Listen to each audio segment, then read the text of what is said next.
It's an Yeah. absolute pleasure, man, and absolute honor. Thank you for having me on Hmm. as the first ex-Muslim. So yeah, for people who are not familiar with my channel, Hmm. I would say that my focus is on Islam. I was born a Muslim. I remained a Muslim for the vast majority of my life. I'm around for like 24 years. And my approach has been to incorporate comedy and humor and satire into critiquing some of the elements in Islam, certain sort of evangelical speakers within Islam, because I think, along with many other things, the Muslim world is lacking comedy. It's lacking this self-critical approach. We are taking ourselves too seriously, and we know, unfortunately, what happens when you make fun of Islam or certain figures within Islam. They have the concept of the blasphemy law within Muslim countries, and unfortunately, people have been killed or their lives have been ruined. I live in the West. I live in the UK, so I can afford to poke fun, to ridicule, to satire, or to satirize, and that's been my main focus. Yeah, that's really, really awesome. So, as I understand it, you actually grew up as a Muslim. Am I correct about that? Yeah. Yep, yep. So, can you tell us a bit more about that experience? How you went from being, I assume, a good old Muslim boy to making ex-Muslim comedy stuff on YouTube? That's quite a transition. Absolutely. I was, like you said, a good old Muslim boy. My Hmm. family are from Pakistan originally.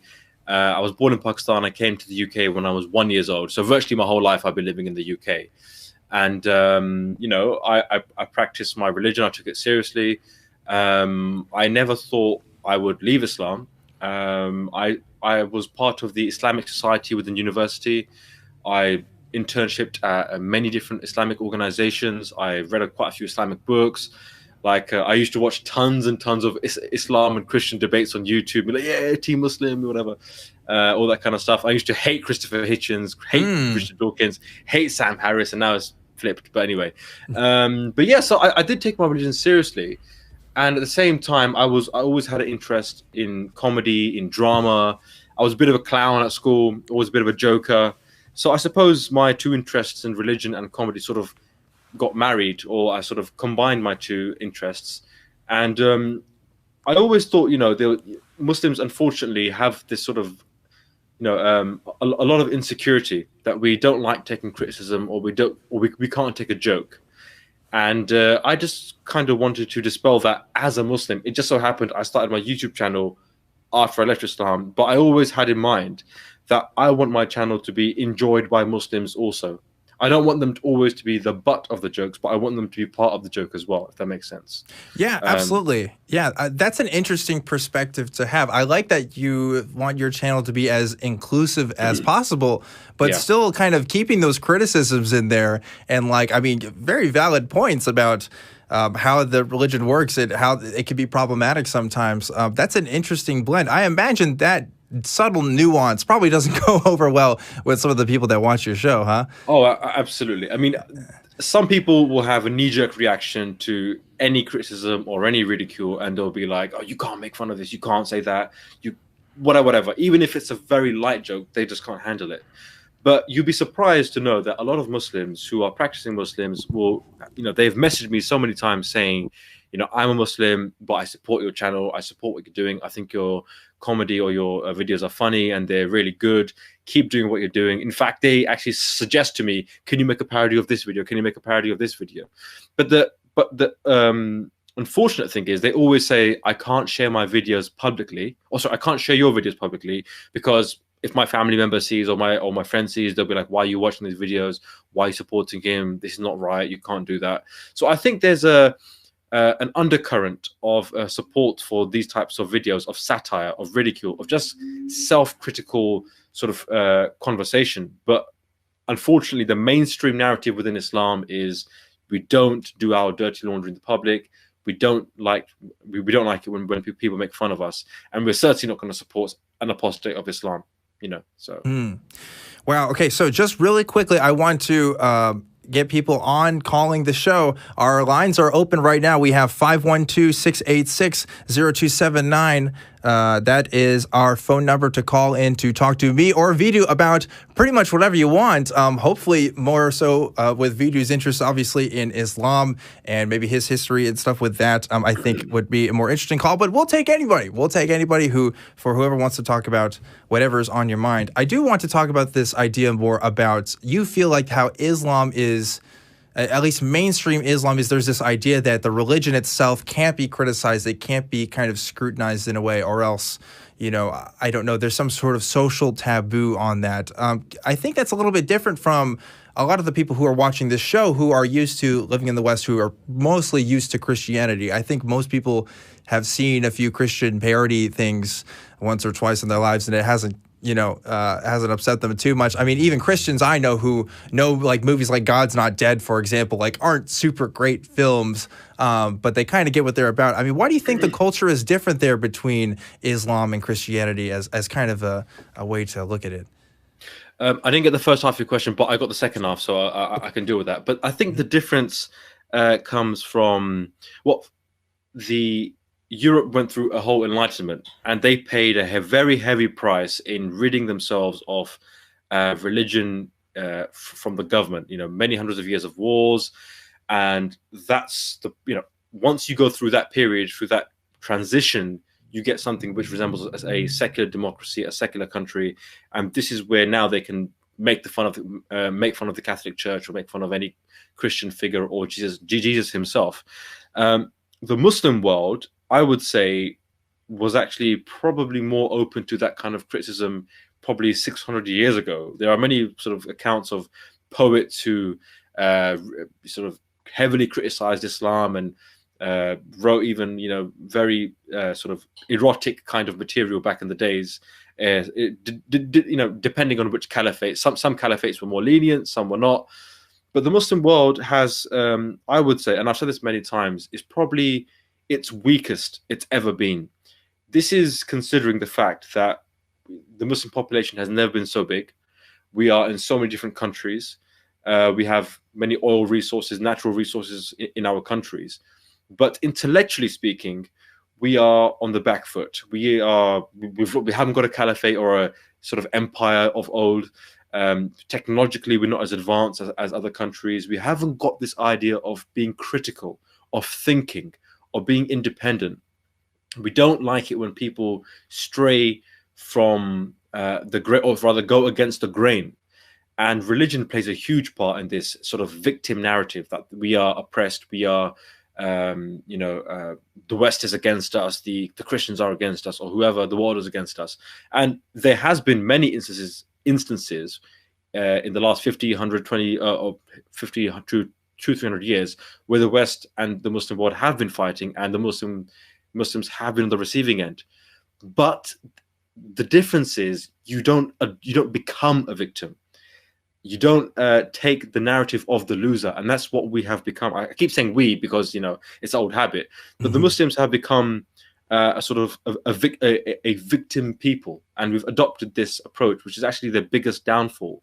And we've become so defensive that we can't take a joke, that we don't like it when someone ridicules us. We see it as a personal attack rather than an intellectual attack. If they've been like you said earlier, they've been like, what's that? Bruce Almighty and these other kinds of films, ridiculing or satirizing the idea of a God.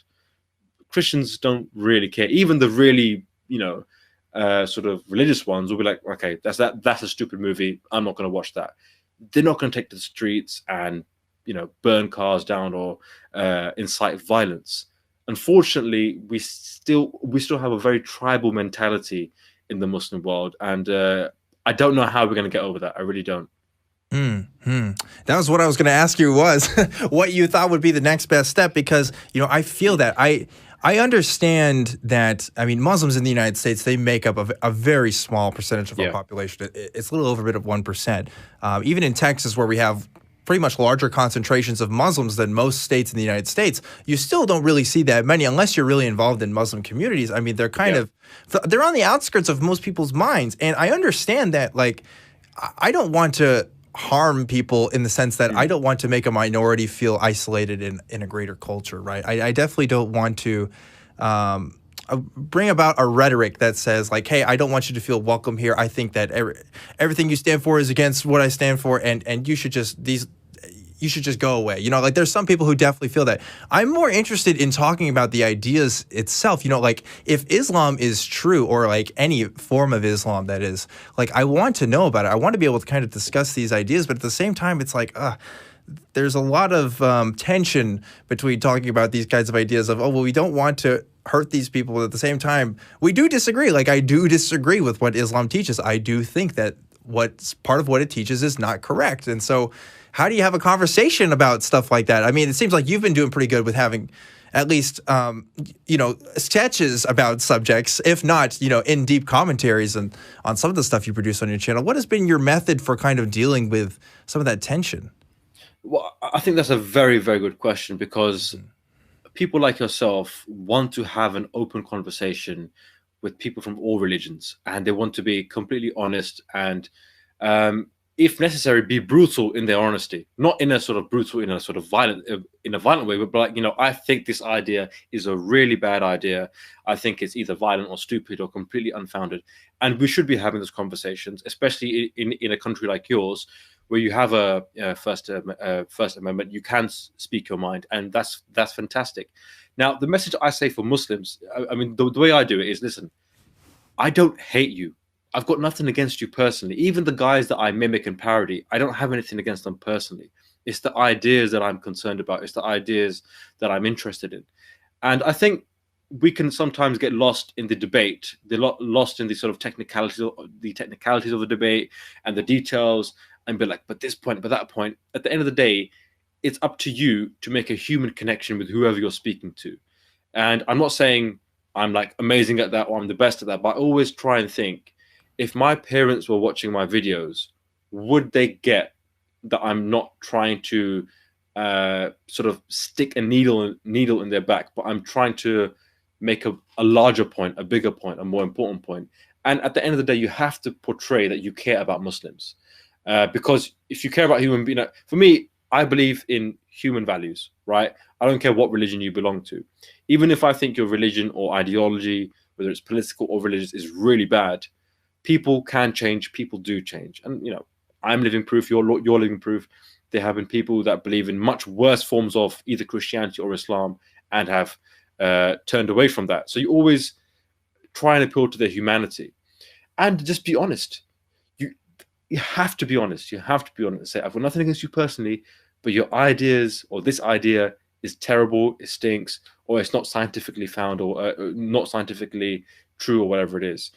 And I think if you're honest with people, the people that you're aiming for, they will respond. There'll be a certain number of people that will never like your message, because, you know, unfortunately, you can't attract everyone.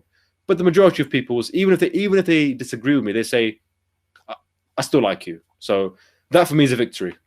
What do you think is the best way to bring conversations like this up with people? Or do you even think that the conversations about Islam and talking about that is worth it? Because, like, obviously there's a very big difference between you and me, just even physically, but also culturally. Like, I didn't grow up around Muslim culture. I probably know a little bit more about Islam than the average American, right? Like, I'm willing to say that. But even then, that's not that much. Like, that's not enough, I think, to be as intellectual as I could be when discussing these sorts of things with people. So to me, it's almost kind of awkward. If I were to ever find myself in a situation where somebody from the Muslim faith wanted to have a really in-depth discussion about some of their beliefs, you know, I can go around some of the philosophical points. And I even know a deep cut or two, maybe, but you think there's like a level of inappropriateness there almost, because like, I mean, I wasn't there, like I wasn't a part of their upbringing experiences. Like, how can somebody like me even engage in that, or should they even engage with that? No, I would definitely say engage in that. I'm not one of those people that say, oh, because you're not a Muslim or you were never a Muslim, you have no right to speak about this subject. No, you have a right to speak if you're a human being. Okay. If you're a human being, you've got a right to speak. Now, you might get some things wrong. Thank you very much. Yeah, we had somebody clapping in the audience there. That was good. one person. Yeah. I'll take it. If you are a human being and you've got an opinion, you've got a right to speak. Now, if you, let's say, for example, we take your example, you haven't, I'm guessing, you haven't lived, in a Muslim community or in a Muslim neighborhood, whatever it is, but you're interested, you're inquisitive, you're curious. Go and speak to someone if you want. You might get 10, you might get 9 things wrong, but if you get one thing right, fantastic. And by the way, if you get things wrong, you can learn. That's not a problem. That is fine. People are scared of being wrong. Be wrong, but then you learn, and then you get things right in the future. And a lot of the arguments you can use for Islam, for Christianity, the main arguments you can use for Islam also. For example, why do you believe there's a God? The whole concept of a God, the whole concept of revelation, heaven and hell. I mean, there are many sort of universal things that you can sort of talk about with a lot of confidence. But put it on the Muslims and say, you believe in this message, and Muslims, like Christians, are quite preachy or evangelical. It is within their religion to preach and convert and whatever.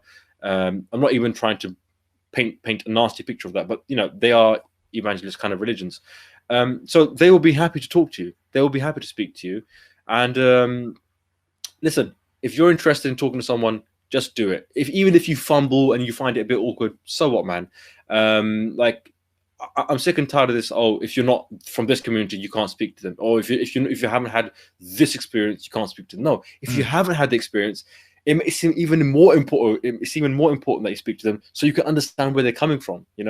Yeah, absolutely. I love that you're talking about this, because as you were talking about this, we have somebody who's calling in who is already saying that outsiders shouldn't have a conversation about Islam. And I'd love to jump into that conversation in just a second. I do want to ask you one more question before we start taking calls here. And it's about being an ex-Muslim voice in the community, because like atheist community in general, the YouTube and stuff, it comes from a variety of different perspectives, but a lot of it is ex-Christian or at least people who grew up around Christian culture.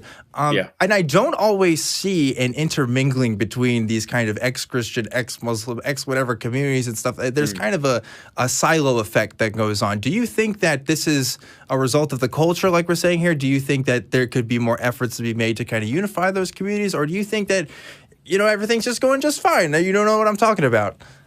No, I think there definitely should be more of an effort for sort of the sharing our different experiences. And I think people like yourself, people like GM Skeptic are doing a fantastic job. I mean, he was, you and him were raising money for the ex-Muslims of North America, which I think was fantastic. And you guys honestly deserve a lot of credit for that. And the reason why I think maybe they've initially siloed is because you will know how to speak to a Christian audience better than me. I will know how to speak to a Muslim audience better than you, just purely down to experience and language and certain words or whatever terminology. But that shouldn't be the case forever, and this is why these conversations are happening. Like I said to you before, if you're a human being and you're interested in conversation, you have the right to speak to anyone about anything. I don't care what your race or religion is. So I think these types of conversations are breaking down those barriers, and you can teach me a few things, I can teach you a few things, and hopefully you'll be speaking to Muslims the same way I'll be speaking to Muslims as well, and there's no problem.